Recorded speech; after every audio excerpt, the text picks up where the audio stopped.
नमस्कार, आदाब। मैं सैयद तकवी, न्यूज़ अलर्ट नेटवर्क 14 में आपका स्वागत है।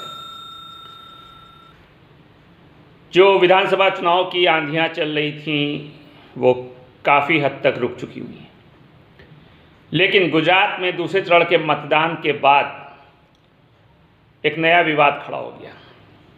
आज दूसरे चरण के मतदान में प्रधानमंत्री नरेंद्र मोदी ने भी वोट डाला और इसी पर एक नया विवाद सामने आया। कांग्रेस पार्टी ने आरोप लगाया कि वोट डालने के लिए जाते समय प्रधानमंत्री श्री नरेंद्र मोदी ने 2.5 घंटे का एक रोड शो कर डाला, जो आचार संहिता का खुला हुआ उल्लंघन है। इसके लिए कांग्रेस ने चुनाव आयोग पर निशाना साधा है। सवाल ये है कि चुनाव आयोग क्या दबाव में काम कर रहा है या उसके चुनाव आयोग के कार्य करने की प्रणाली आखिर क्या है, क्योंकि सभी पार्टियां कहीं ना कहीं हर वक्त चुनाव आयोग को निशाने पर ले लेती हैं और सवाल खड़ा कर देती हैं। कांग्रेस प्रवक्ता पवन खेड़ा ने प्रधानमंत्री नरेंद्र मोदी पर आचार संहिता का उल्लंघन लगाते हुए कहा कि मतदान के दिन प्रधानमंत्री मोदी ने वोट डालने के लिए जब निकले तो 2.5 घंटे का उन्होंने रोड शो कर डाला। इसके खिलाफ उन्होंने कहा कि वो चुनाव आयोग से अपील करेंगे, लेकिन ये भी कहा कि ऐसा लगता है कि चुनाव आयोग दबाव में काम कर रहा है।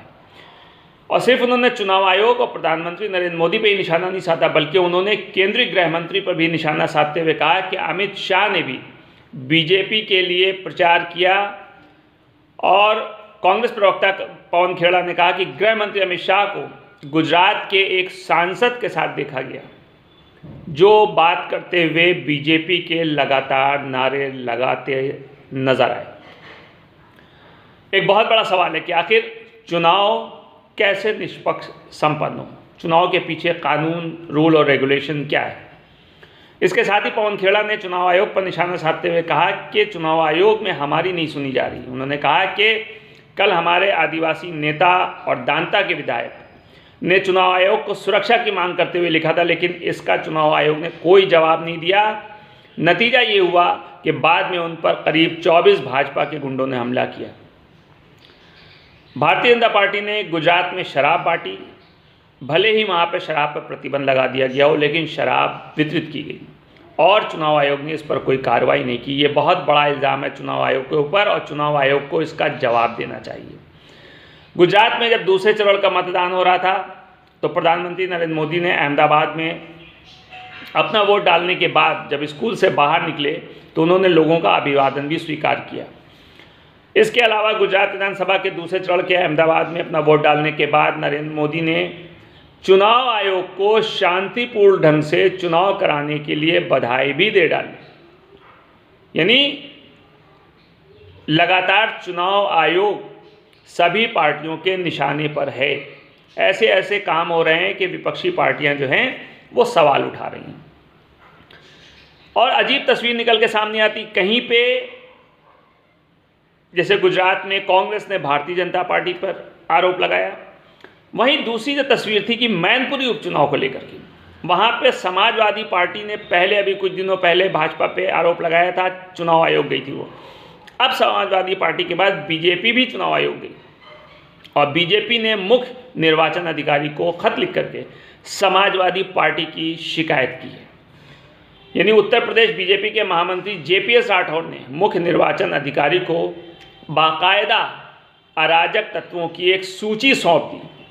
भारतीय जनता पार्टी की ओर से लिखी गई चिट्ठी में, इस खत में संवेदनशील बूथों पर बूथ कैप्चरिंग रोकने के लिए अराजक तत्वों को पकड़ने की मांग तक कर दी गई थी और ये भी शिकायत की गई कि चुनाव आचार संहिता का समाजवादी पार्टी ने उल्लंघन किया है।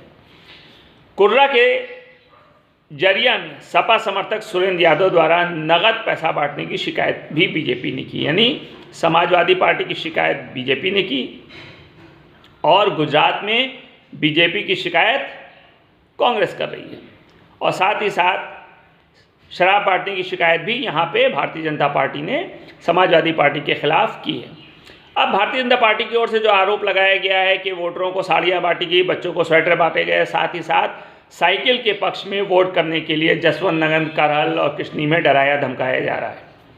इससे पहले समाजवादी पार्टी ने सरकारी तंत्र पर और उसकी भूमिका पर बहुत बड़ा सवाल उठाया था और ये सवाल उठाते हुए समाजवादी पार्टी के राष्ट्रीय महासचिव राम गोपाल यादव ने चुनाव आयोग पहुंचकर ज्ञापन भी दिया था और सरकारी तंत्र पर भेदभाव करने का आरोप लगाते हुए अपनी शिकायत चुनाव आयोग में दर्ज कराई थी।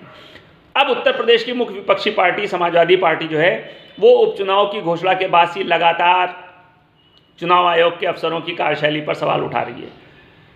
समाजवादी पार्टी के राष्ट्रीय महासचिव राम गोपाल यादव ने इसे लेकर के चुनाव आयोग का दरवाज़ा भी खटखटाया और राम गोपाल यादव ने निर्वाचन आयोग को ज्ञापन सौंपकर निष्पक्ष चुनाव कराने को कहा था। लेकिन समाजवादी पार्टी का आरोप था कि स्थानीय प्रशासन लोगों पर सत्तारूढ़ दल के उम्मीदवार को वोट देने का दबाव बना रहा है। और 27 नवंबर को आपको याद है कि सपा नेताओं का एक डेलीगेशन भी जो है वो मुख्य निर्वाचन अधिकारी से मुलाकात किया था और इस डेलीगेशन ने प्रशासनिक अधिकारियों की शिकायत करते हुए जिलाधिकारी और वरिष्ठ पुलिस अधीक्षक को हटाने की मांग की थी। यानी एक बहुत बड़ा सवाल है कि अगर पार्टियां प्रशासनिक अधिकारियों और ख़ास करके जिलाधिकारी और वरिष्ठ पुलिस अधीक्षक को ही हटाने की मांग करने लगेगी तो सवाल ये है कि किस पर भरोसा किया जाए, जनता किस पे भरोसा करे। समाजवादी पार्टी नेताओं का ये भी कहना था कि मैनपुरी में डीएम और एसएसपी जिला पंचायत सदस्यों और बीडीसी सदस्यों पर बीजेपी का समर्थन करने के लिए अनुचित दबाव बना रहे हैं। लेकिन सवाल ये होता है कि जहाँ पे जो पार्टी हारने की कंडीशन में होती है वहाँ पे वो दूसरी पार्टी पे इल्ज़ाम लगाते हुए तरह तरह की बातें करती है। जब बंगाल में चुनाव हो रहे थे तो भाजपा तृणमूल कांग्रेस पर आरोप प्रत्यारोप कर रही थी। जब गुजरात में चुनाव हुए तो वहाँ पे कांग्रेस पार्टी भाजपा पे आरोप लगा रही है। जब उत्तर प्रदेश में चुनाव हो रहे हैं मैनपुरी वगैरह में तो वहाँ पे भारतीय जनता पार्टी समाजवादी पार्टी पे आरोप लगा रही है। सवाल ये है कि कौन पार्टी कितनी ईमानदार है और चुनाव आयोग किस ढंग से काम कर रहा है। क्या वो निष्पक्ष काम कर रहा है या वो पक्षपात कर रहा है, क्योंकि चुनाव आयोग पे लगातार इस बात का इल्ज़ाम लग रहा है कि चुनाव आयोग सरकार के दबाव में काम कर रही है। और इससे पहले भी जितने चुनाव हुए उसमें भी चुनाव के बाद और मतगणना से पहले के बीच की जो स्थिति रही वो ये रही कि जगह जगह ईवीएम्स पकड़े गए, गाड़ियां पकड़ी गई जिसके बारे में तरह तरह के बयानात आए, बहाने बनाए गए। सवाल ये कि आज जो चुनाव संपन्न हुआ अब इसका परिणाम आने में कुछ दिन बाकी है। इस जो बीच का जो दिन है, बीच का जो समय है, देखना है कि इसमें क्या बवंडर खड़ा होता है, क्योंकि चुनाव आयोग तो निशाने पर है ही। Congress party, Bharatiya Janata party, Samajwadi party सब चुनाव आयोग पर निशाना साध रहे हैं, लेकिन चुनाव आयोग क्या कदम उठाता है ये देखना बड़ा दिलचस्प रहेगा और मतगणना का क्या परिणाम होता है इसके लिए आप इंतज़ार कीजिए।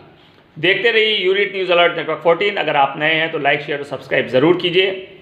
मिलते हैं नेक्स्ट एपिसोड में नए विषय के साथ, तब तक के लिए नमस्कार।